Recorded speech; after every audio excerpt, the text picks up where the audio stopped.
Hai teman-teman, sebelumnya saya akan menjelaskan hubungan filsafat dengan hewan.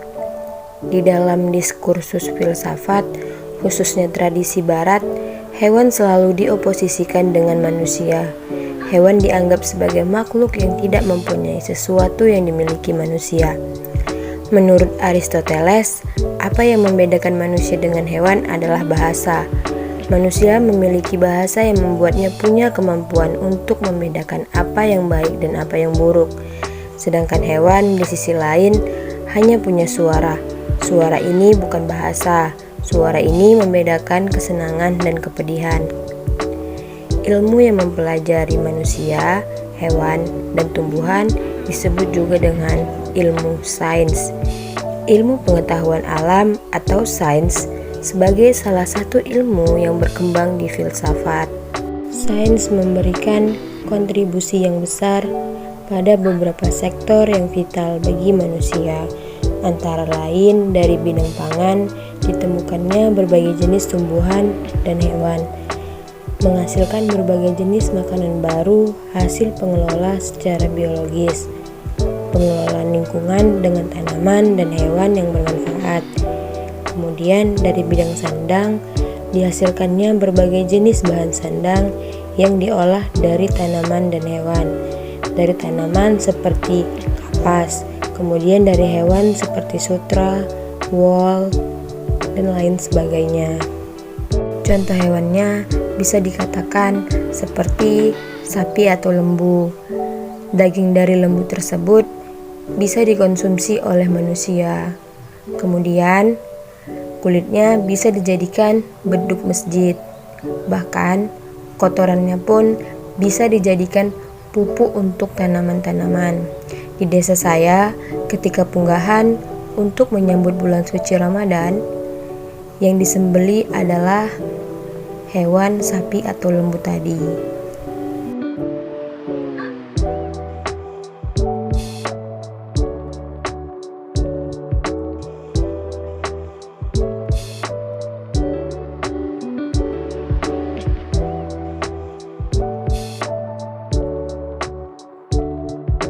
Perkembangan sains pada saat ini sangat nyata dapat kita rasakan.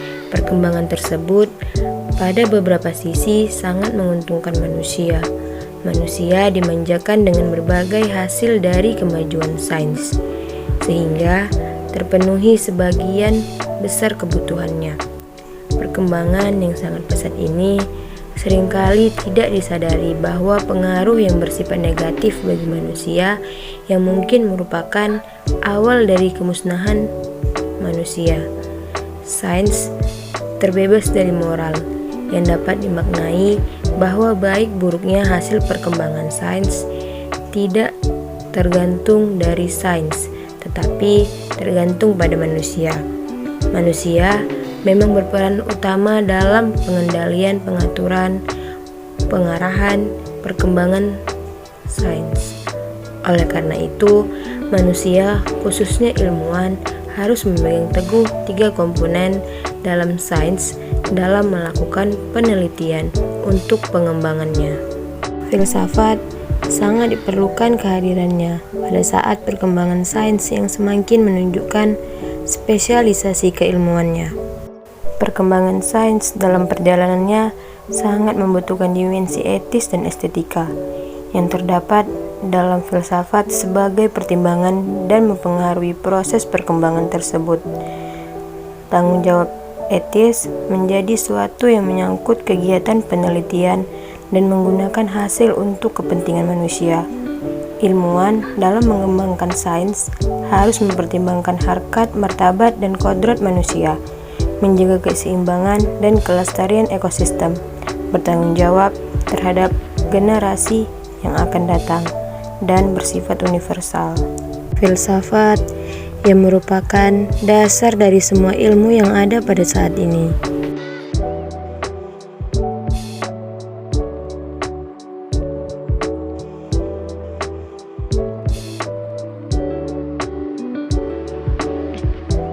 Assalamualaikum warahmatullahi wabarakatuh.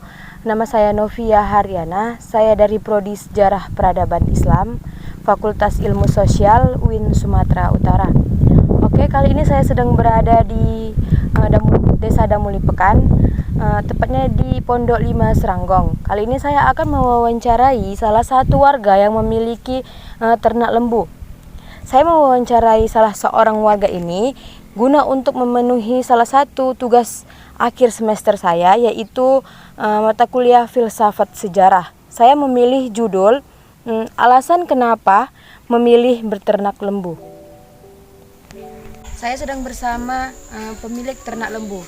Maaf Kak, bolehkah saya mewawancarai Kakak seputar peternakan lembu untuk memenuhi tugas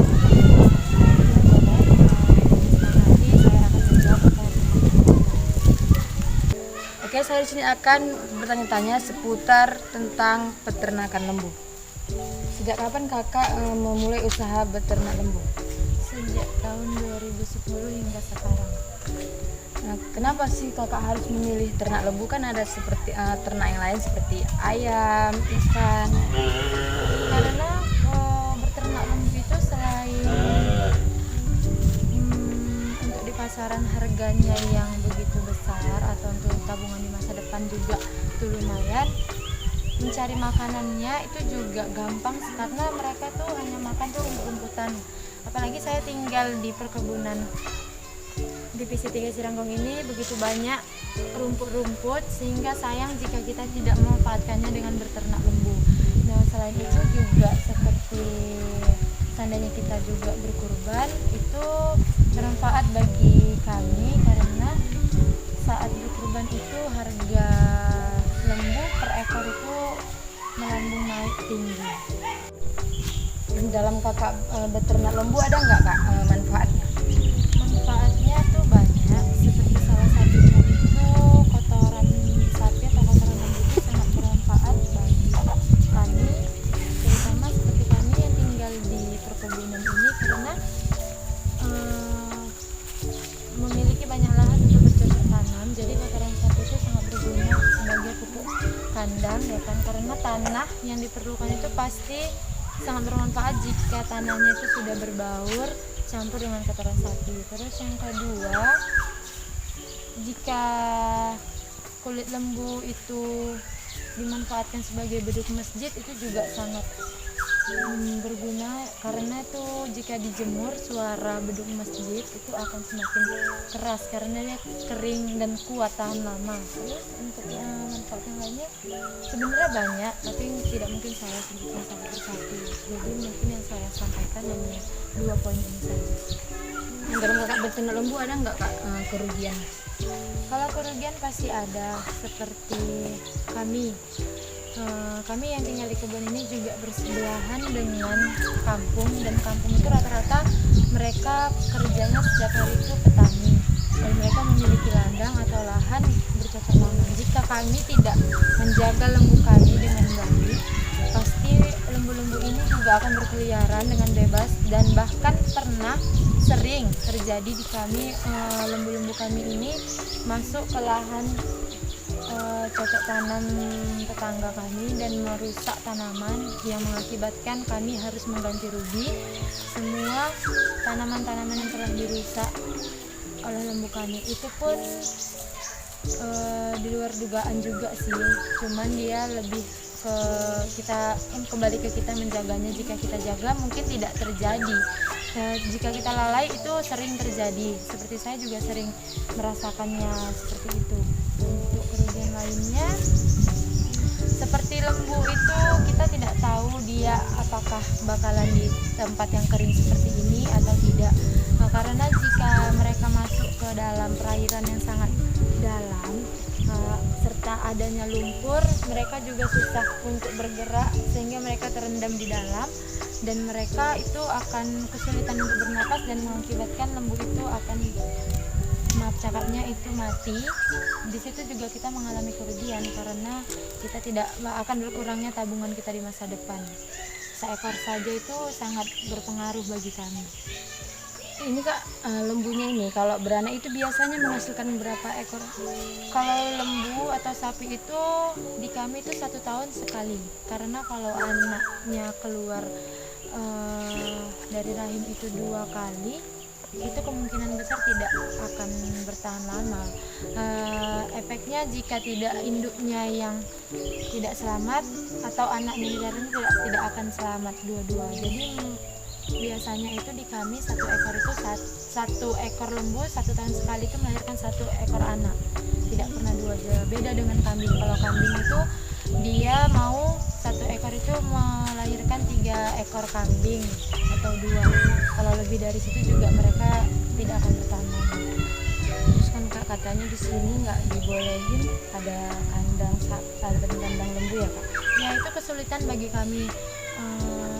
Karena jika tidak ada kandang lembu, lembu ini juga akan kepanasan, kehujanan juga kalau malam karena mereka tidak memiliki tempat berteduh. Dan kami di sini itu tidak tahu alasannya kenapa. Yang kami dengar alasannya tidak boleh memiliki kandang lembu itu karena akan merusak tanaman. Sebenarnya sih kalau menurut saya itu tidak masalah gitu. Cuman saya tidak tahu apakah alasan yang jelas kami tidak memiliki kandang lembu. Cuman bagi kami hambatannya, kesulitannya mengakibatkan lembu jadi berkeliaran tengah malam, sehingga itulah dapat mengakibatkan merusak tanaman. Kita tidak 24 jam menjaga lembu ini, kan kita juga butuh istirahat. Jadi kalau tengah malam kita tidak tahu lembu itu akan kemana. Itu mengakibatkan kerugian juga bagi kami karena akan masuk ke ladang-ladang orang. Terus kalau mereka tidak memiliki tempat tinggal, lembu ini juga sama seperti kita makhluk hidup manusia. Mereka juga memiliki sakit, riwayat sakit gitu kan. Jadi kalau mereka itu terus-terusan kena hujan, angin, mereka juga akan mengalami masuk angin, itu mengakibatkan lembu itu gembung. Jadi kadang ada yang tahan, ada yang enggak, mengakibatkan juga kepunahan juga, mati. Itu kerugian juga bagi kami, kesulitan juga gitu. Dan kalau kayak saya, jika lembu saya semakin banyak berternak, kesulitan bagi saya berarti saya harus mempersiapkan modal semakin banyak. Karena lembu ini juga sama halnya kayak kita, mereka tidak hanya makan, mereka juga membutuhkan air untuk minum, dan mereka tidak seperti kita yang mampu minum air tawar. Mereka harus minum air garam, dan garam itu kita tidak tahu di pasaran itu bakalan harganya segitu saja atau bakalan naik. Dan garam itu kalau kayak saya itu memelihara sekitar 34 ekor tidak cukup 1 pak dalam 1 hari. Jadi harus memerlukan banyak modal juga, karena lembu ini sama kayak kita juga harus mengkonsumsi vitamin seperti jamu-jamu. Mereka juga harus mengkonsumsi jamu. Jadi kalau kami juga kekurangan modal, kami tidak sanggup membelikan jamu seperti gula merah atau yang lain-lain, itu akan mengakibatkan penurunan kesehatan dalam lembu, sehingga lembu itu juga nggak sehat dan kualitas lembu kami akan berkurang, sehingga misal kami memperjualbelikan itu sangat berpengaruh bagi harga, karena kan orang juga akan membeli itu melihat dari kualitas kesehatan sapinya juga. Kalau dia kurus pasti mereka tidak mau dengan harga tinggi. Itu Kak, kan katanya di sini nggak boleh buat kandang sapi ya kan Kak? Itu dimulai dari dulu apa baru-baru ini aja Kak? Itu baru berjalan dari tahun ini aja. Selama dari tahun 2010 kami itu selalu memiliki kandang walaupun kami selalu berpindah tempat. Itu baru tahun ini. Itu mungkin kalau menurut saya itu berpengaruh dengan manajer, karena kami tinggal di kebun kan, kami sangat berini dengan atasan-atasan, jadi baru tahun ini kami dapat tekanan dari atasnya seperti itu. Kalau tahun-tahun sebelumnya aman-aman saja, makanya saya pun tidak tahu jelas apakah alasannya itu sehingga manajer itu melarang kami memiliki kandang. Saya tidak tahu jelas. Baik, terima kasih Kak atas jawaban-jawaban yang Kakak jawab dari pertanyaan saya tadi. Semoga jawaban-jawaban yang Kakak berikan tadi bisa menambah pengetahuan saya. Baik, sekian dan terima kasih. Assalamualaikum warahmatullahi wabarakatuh.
Dari penjelasan pemilik ternak lembu tadi, mereka tidak diperbolehkan memiliki kandang untuk ternak.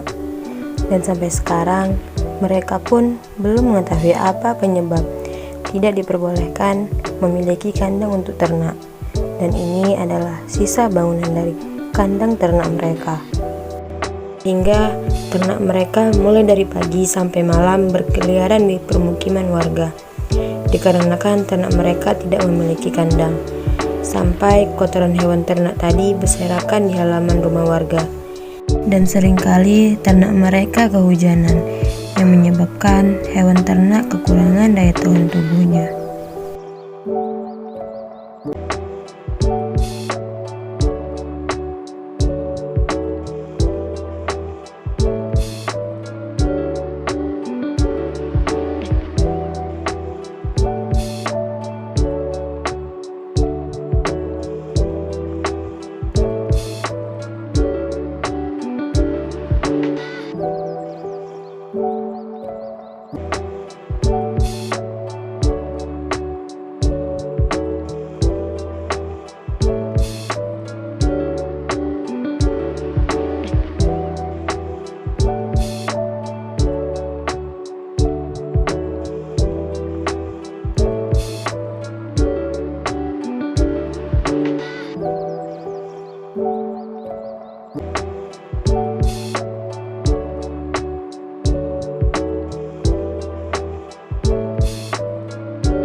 Filsafat secara etimologi berasal dari bahasa Yunani, philosophia, yang terdiri dari kata philos yang berarti cinta dan sophia yang berarti kebijaksanaan atau hikmat.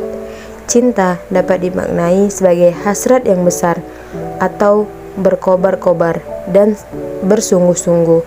Kebijaksanaan merupakan suatu kebenaran yang hakikat atau kebenaran yang sesungguhnya.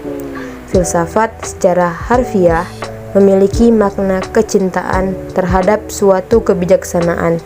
Filsafat merupakan hasrat atau keinginan yang sungguh-sungguh terhadap kebenaran sesungguhnya. Filsafat berdasarkan Kamus Besar Bahasa Indonesia merupakan pengetahuan dan penyelidikan dengan akal sehat mengenai hakikat segala sesuatu yang ada, sebab asal dan hukumnya. Filsafat merupakan teori yang mendasari alam, metafisika, dan epistemologi yang merupakan cabang-cabang ilmu filsafat. Filsafat dan sejarah merupakan dua cabang ilmu pengetahuan humaniora yang menempatkan masa lalu sebagai komponen penting yang melekat dalam kajiannya. Dalam ilmu pengetahuan, kedua disiplin ilmu ini selalu hadir menjadi bagian dari cabang-cabang ilmu lain. Hal ini menunjukkan bahwa filsafat berperan dalam mempelajari segala bentuk substansi pada cabang-cabang keilmuan menjadi lebih filosofis. Sementara sejarah menyimpan latar belakang dari cabang-cabang keilmuan yang menjadikannya sebagai pengetahuan dasar untuk menjawab pertanyaan mengapa suatu kajian itu ada.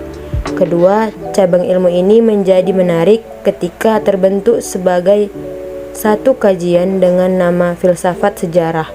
Filsafat sejarah adalah penting untuk dapat membangun kesadaran dunia sejarah.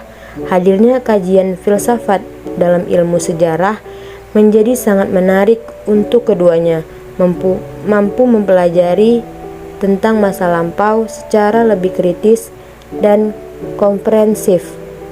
Sebagai kajian ilmu pengetahuan atau yang lebih dikenal dengan filsafat sejarah profetik, bagaimana para filsuf sejarah berbicara tentang dunia sejarah, sehingga tercipta berbagai teori dan argumen pendukungnya, serta munculnya pemikiran filsafat sejarah kritis dengan berbagai aspek, seperti etika, estetika, epistemologi, metodologi, dan historiografi, sebagai reaksi atas eksistensi pemikiran filsafat sejarah spekulatif.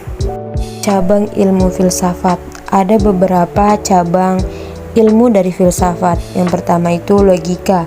Logika merupakan cabang filsafat yang menyelidiki lurus tidaknya suatu pemikiran kita. Lapangan dalam logika adalah asas-asas yang menentukan pemikiran yang lurus, tepat, dan sehat. Dengan mempelajari logika, diharapkan seseorang akan dapat menerapkan asas bernalar sehingga dapat menarik kesimpulan dengan tepat. Persoalan-persoalan logika antara lain apa yang dimaksud dengan pengertian, apa yang dimaksud dengan penyimpulan, apa aturan-aturan untuk dapat menyimpulkan secara lurus, sebutkan pembagian silogisme. Yang kedua, epistemologi. Epistemologi merupakan bagian filsafat yang menerangkan tentang terjadinya pengetahuan, sumber pengetahuan, asal mula pengetahuan, batas-batas, sifat, metode, dan keahlian pengetahuan. Yang ketiga, etika. Etika adalah cabang ilmu filsafat yang membicarakan tingkah laku atau perbuatan manusia dalam hubungannya dengan baik buruk. Etika dapat membantu kita mengetahui dan memahami tingkah laku apa yang baik menurut teori-teori tertentu. Kemudian yang keempat, estetika. Estetika merupakan cabang filsafat yang membicarakan tentang keindahan. Objek dari estetika adalah pengalaman akan keindahan. Dengan belajar estetika diharapkan dapat membedakan antara estetika filsafat dan estetika ilmiah. Kemudian yang kelima, metafisika. Metafisika merupakan cabang filsafat yang membicarakan tentang yang ada. Metafisika berbicara sesuatu di balik yang tampak.